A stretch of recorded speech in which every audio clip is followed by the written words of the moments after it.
Alright, so something pretty interesting here is on the cam gear, this is the dot to line the timing down here on the bottom. And typically this will be at 6 o'clock and the oil pump sprocket will be at 12 o'clock. But on the Hemi, it's basically the opposite, literally the opposite. The crank is actually at 6 o'clock and this is at 12 o'clock. So here, this is the wrong position, okay? It's pointing down. This is cylinder 1 and it's on the left side of the lobe, which is not correct. It needs to be on the base circle. So if we rotate it and get that at 12 o'clock, it's going to be on the back sides of the lobes, which is where you want it. And I know it's kind of confusing because cylinder 1 is actually behind these, but the driver's side head actually sticks more forward than the passenger side.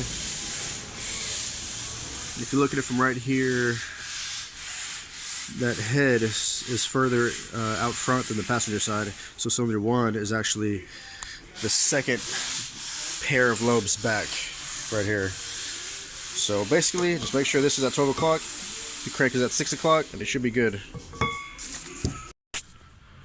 Alright, so I know there's a lot of confusion on how to time the Hemi, but like I was saying, this dot needs to be at 12 o'clock.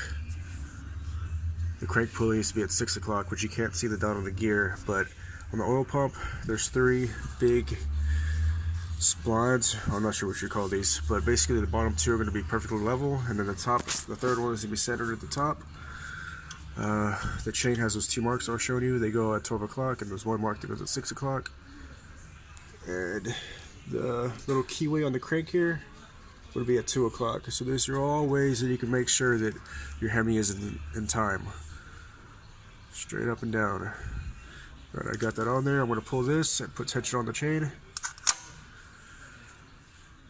There we go. Should be good.